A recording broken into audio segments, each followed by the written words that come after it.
Very good morning to all of you. Myself, Manoj Kumar Sharma.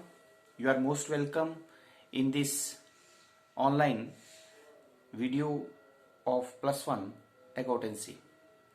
Today we are going to start our next chapter, and the name of the chapter is Bills of Exchange.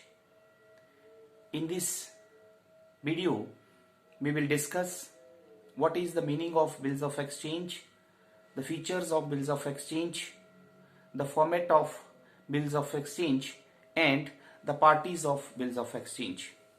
इस video के बाद आप ये जान पाएंगे कि विनिमय पत्र से क्या अभिप्राय है, इसकी विशेषताएं क्या हैं, इसका प्रारूप कैसा होता है और इसके पक्ष कौन कौन से होते हैं। विनिमय पत्र क्या होता है? हम सभी ये जानते हैं कि विक्रय मुख्यतः दो तरह से किया जा सकता है, एक तो नगद विक्रय और एक उधार विक्रय। नगद विक्रय मीन्स कैश सेल, जिसमें जिस समय वस्तुएं और सेवाएं बेची जाती हैं उसका भुगतान जो है वो उसी समय हमें प्राप्त हो जाता है। लेकिन उधार विक्रय एक ऐसा विक्रय होता है जिसमें वस्तुएं या सेवाएं तो प्राप्त हो जाती हैं, लेकिन उसका भुगतान जो है भविष्य में कुछ समय के बाद किया जाता है। अब जब उधार विक्रय किया जाता है तो यदि राशि थोड़ी कम होती है तो उसमें तो थोड़े विश्वास पर वो बेची जा सकती है, लेकिन ऐसा लेन देन जिसमें राशि जो बहुत ज्यादा होती है तो विक्रेता जो है वो क्रेता से ये आश्वासन चाहता है कि वो इसका भुगतान जो है वो कितने समय के बाद करेगा। अब ये जो आश्वासन होता है ये दो तरह से हो सकता है, या तो रिटन होगा या ओरल होगा, मौखिक तौर पर होगा या लिखित तौर पर होगा। लेकिन लिखित तौर पर यदि क्रेता द्वारा विक्रेता को आश्वासन दिया जाता है कि वो कितने समय के बाद जो है वो राशि का भुगतान करेगा, तो ये क्रेता और विक्रेता दोनों के लिए अच्छा रहता है। क्यों? क्योंकि इससे विक्रेता को भी ये पता चल जाता है कि उसे कितने समय के बाद ये राशि प्राप्त होगी, और वह इस बात से भी अश्योर हो जाता है कि यदि वो इस पैसे को नहीं देता है तो उसके पास लिखित में ये प्रमाण होता है कि उसने उसे जो है वो आश्वासन दिया हुआ है, और ना देने की सिचुएशन में वो जो है वो न्यायालय में जाकर भी उसे उस लेन देन का राशि का भुगतान प्राप्त कर सकता है। अब ये जो लिखित आश्वासन दिया जाता है उसे हम क्रेडिट इंस्ट्रूमेंट्स कहते हैं, जो कि व्यावसायिक लेन देनों को सफल बनाते हैं। अब ये जो क्रेडिट इंस्ट्रूमेंट्स होते हैं, जो ऐसे लिखित डॉक्यूमेंट्स होते हैं जिनकी सहायता से व्यावसायिक लेन देन होते हैं, वो मुख्यतः दो तीन तरह के होते हैं, जिसमें नंबर 1 जो है हमारे पास बिल्स ऑफ एक्सचेंज है, नंबर 2 है हमारे पास प्रमोजरी नोट है, और नंबर 3 हमारे पास है हुंडी। तो बिल्स ऑफ एक्सचेंज जिसे हम विनिमय पत्र कहते हैं, प्रमोजरी नोट है जिसे हम प्रतिज्ञा पत्र कहते हैं, और हुंडी हमारे पास थर्ड, ये क्रेडिट इंस्ट्रूमेंट्स होते हैं। मतलब ऐसे साख पत्र जिसे हम कह सकते हैं कि जिनकी सहायता से व्यावसायिक लेन देनों को हम सफल बना सकते हैं। हमारा आज का विषय जो है वो यही है कि बिल्स ऑफ एक्सचेंज क्या होता है, विनिमय पत्र क्या होता है। तो उधार विक्रय की स्थिति में जब एक विक्रेता क्रेता पर यह आदेश लिखता है कि वो एक निश्चित धनराशि जो है वो निश्चित समय के बाद देगा, जब वो इसे एक लिखित राइटिंग में लिखेगा तो उसे ही विनिमय पत्र कहा जाता है।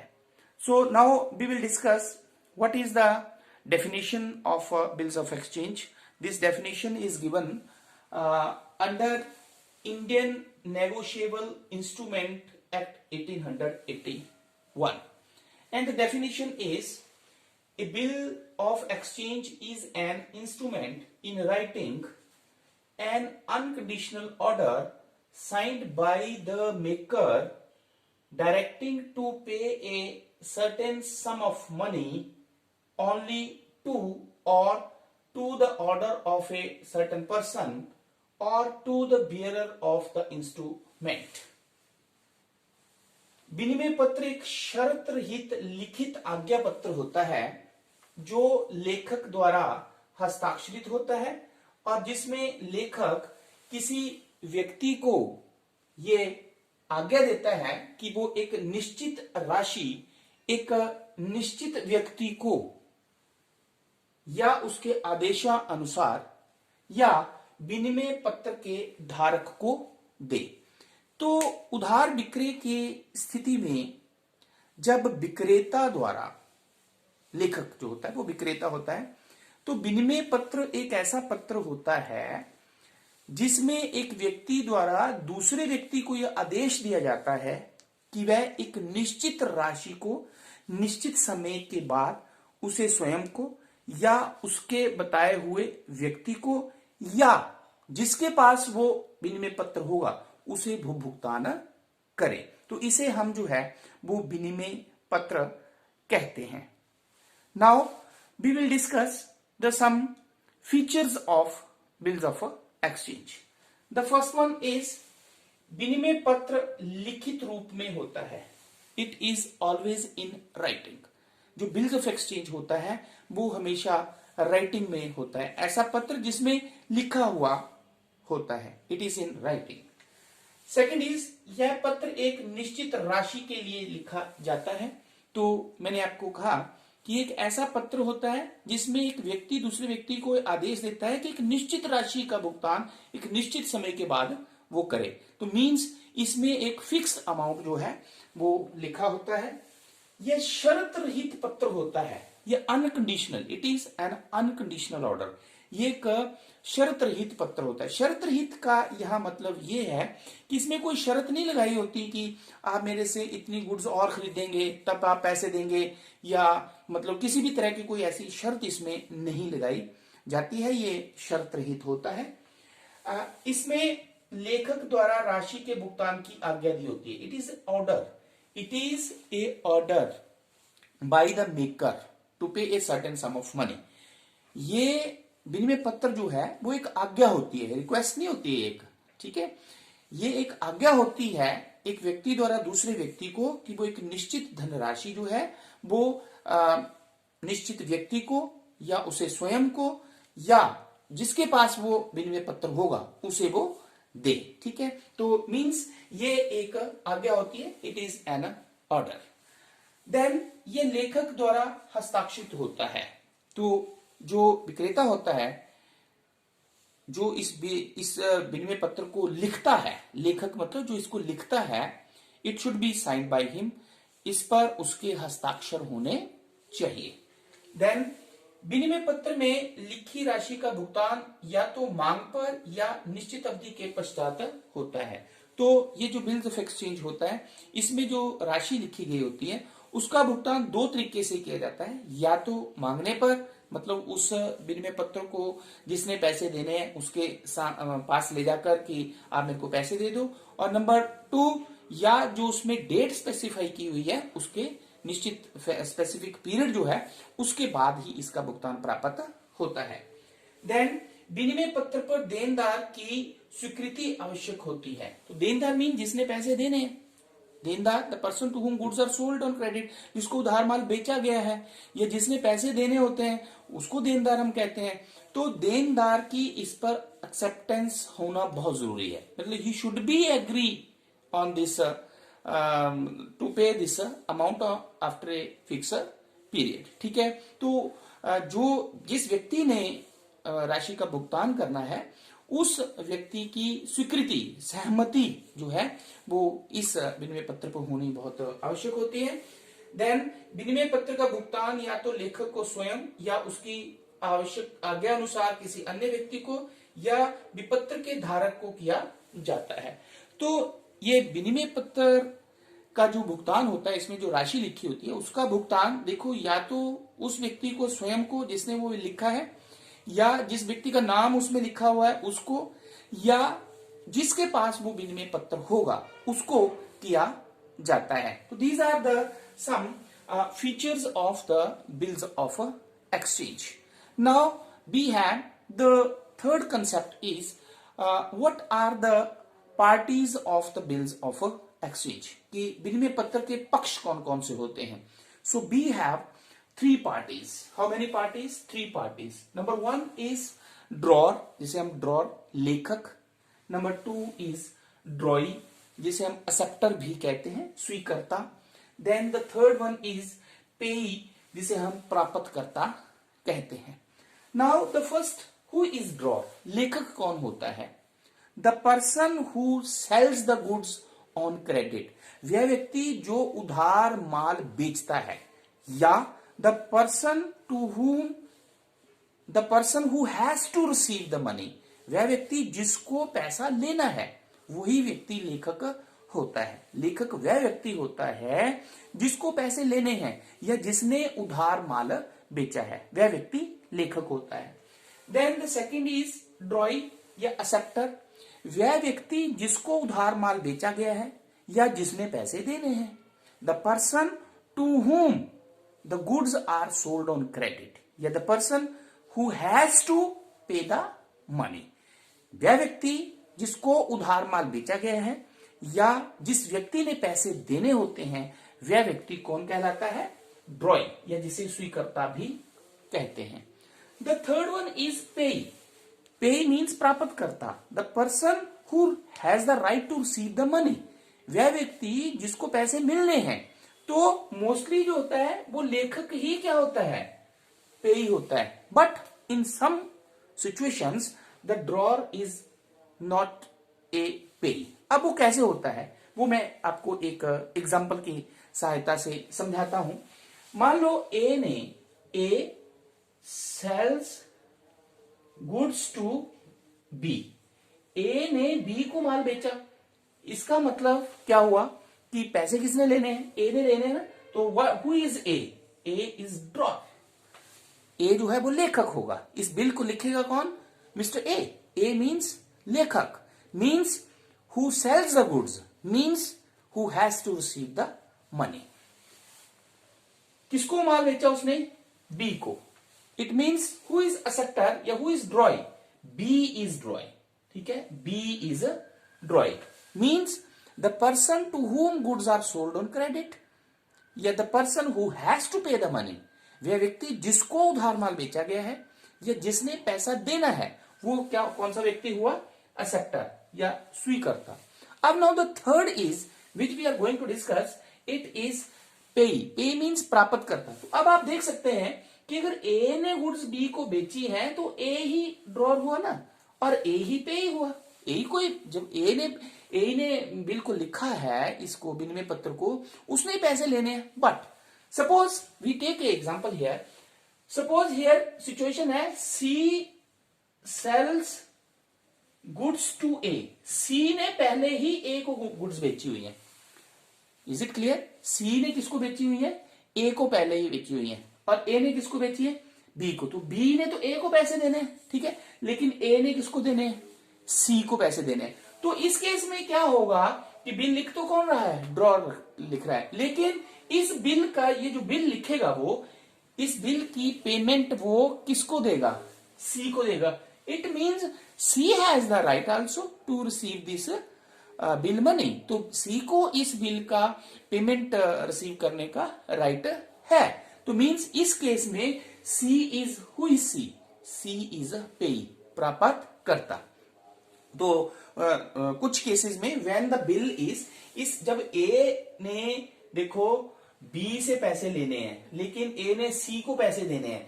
अब ए जब इसी बिल को सी को दे देगा, इसे हम कहते हैं इंडोर्समेंट। क्या कहते हैं इसको? इंडोर्स करना। ठीक है, तो इस केस में जो ड्रॉर होता है, जो लेखक होता है, वो पेई जो है वो प्राप्त करता नहीं होता। So these are the three parties of the bills of exchange. Now the very important concept, जिससे ये आपके सारे कंसेप्ट जो है वो क्लियर हो जाएंगे, that's the format of bills of exchange, जिसे हम स्पेसिमेन या प्रारूप कहते हैं. So you can see this is the format of bills of exchange.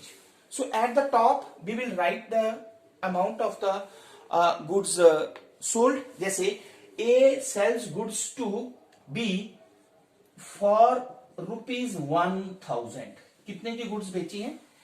1000 की. तो यहां पे हम ए की जगह लिख लेते हैं Krishna Kumar. Simply you can understand here Krishna Kumar and to Ramlal.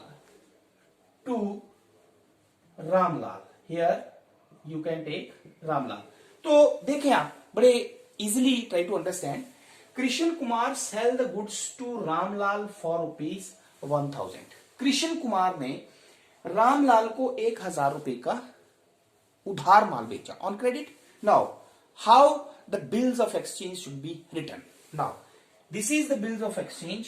Now first of all at the top you will write 1000. कितने रुपए की माल बेचा आपने? 1000. This is 1000. This is revenue stamp बोलते हैं इसको. क्या बोलते हैं? Revenue stamp. ये जितने रुपए का माल बेचा गया होता है उस हिसाब से ये रेवेन्यू स्टैंप लगाई जाती है. नाउ व्हाट इस केस में सबसे पहले मैं आपको बात क्लियर करूं कि who is drawer and who is acceptor. Drawer कौन है? जो इस बिल को लिखेगा. मैंने पहले बोला ड्रॉर कौन होता है? The person who sells the goods. Who is selling the goods? Krishna Kumar. And to whom he is selling the goods? To Ramlal. ठीक है.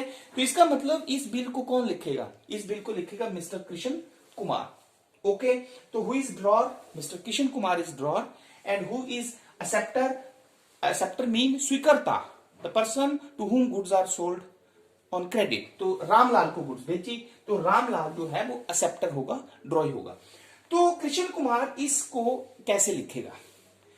3 months आफ्टर डेट. सपोज करो कि इस कृष्ण कुमार इस ट्रांजेक्शन इन गुड्स को बेचता है 3 months के लिए. कितने महीने के लिए? 3 months के लिए उधार बेचता है. तो वो क्या लिखेगा?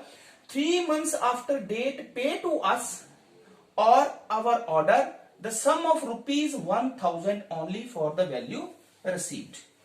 इस तिथि के 3 माह पश्चात हमें या हमारे आदेशित व्यक्ति को 1000 रुपए दे देना जिसका प्रतिफल प्राप्त हो चुका है. ये लाइन्स वो लिख देगा. ठीक है. Now here Shri Ramlal Verma, Vikas Nagar, Shimla. ठीक है. And who is writing? For Krishna Kumar, Adarsh Nagar, Una. ठीक है. तो इसका मतलब क्या हुआ? इस बिल को लिख कौन रहा है? मिस्टर कृष्ण कुमार. ठीक है. किसके लिए ये बिल लिखा? फॉर श्री रामलाल के लिए. इसका मतलब कृष्ण कुमार रामलाल को ये ऑर्डर कर रहा है कि 3 months के बाद, 3 महीने के बाद जो है इस बिल की जो पेमेंट है 1000 रुपया या तो पे टू अस, या तो वो कृष्ण कुमार को पे करे या उसके बताए हुए व्यक्ति को पे करे या जिसके पास ये बिल होगा उसको वो पे कर दे. So this is the format. इस तरह से ये बिल लिखा जाता है. और फिर होता क्या है? एक्सेप्टेड. फिर मिस्टर रामलाल के साइन यहां पे हो जाएंगे. ठीक है. मिस्टर कृष्ण कुमार के साइन यहां पे हो जाएंगे और फिर मिस्टर रामलाल जो है लिखेगा एक्सेप्टेड और फिर साइन कर देगा. एक्सेप्टेड का मतलब स्वीकृति देना. एक्सेप्टेड का मतलब क्या होता है? स्वीकृति देना. मतलब he accepted it that he will make the payment after the 3 months. तो इसे हम कहते हैं specimen of bills of exchange. और किस तरह से ये लिखा जाता है. तो यहां पे कुछ बातें आपने क्लियर करनी. फीचर सारी आपकी क्लियर हो गई. It is in writing. ठीक है. It is written for a fixed amount. It is written for a fixed amount. 1000 रुपया. ये शर्त रहित है, अनकंडीशनल है, कोई भी शर्त इसमें नहीं लगी है. Now it is an order. It is an order. ये क्या होता है? देखो, अवर ऑर्डर. इट इज क्या है? ये एक ऑर्डर होता है. ठीक है. नाउ ये लेखक द्वारा हस्ताक्षरित होता है. Who is writer? Who is the maker of the bill? The Krishna Kumar. ठीक है. उसके द्वारा हस्ताक्षर. देन विनिमय पत्र में लिखी राशि का भुगतान एक निश्चित अवधि के पश्चात 3 months आफ्टर. लिखा है ना इसमें कब इसकी पेमेंट होनी है? 3 months आफ्टर. ठीक है. ये देनदार की स्वीकृति मींस एक्सेप्टेड. ये देनदार है. The person to whom goods are sold on credit. जिसको उधार माल बेचा गया है. तो who is it? He is Shri Ramlal Verma. ठीक है. विनिमय पत्र उसके स्वयं को दिया जा सकता है या उसके आदेशानुसार। तो इसकी पेमेंट जो है वो रामलाल श्री कृष्णा को कर सकता है, या उसके उस टाइम उसके बताए हुए व्यक्ति को कर सकता है, या जिसके पास ये बिल ऑफ एक्सचेंज होगा। तो all features you can C in this format. Clear? तो आज के इस वीडियो में हमने the meaning of bills of exchange, विनिमय पत्र का क्या अर्थ होता है, इसकी क्या डेफिनेशन है, क्या इसकी फीचर्स हैं, इसकी पार्टीज कौन कौन सी हैं, और इसका फॉर्मेट कैसा होता है, ये हमने डिस्कस किया। तो आई होप ये कंसेप्ट आपको समझ में आ गया होगा। Thank you very much.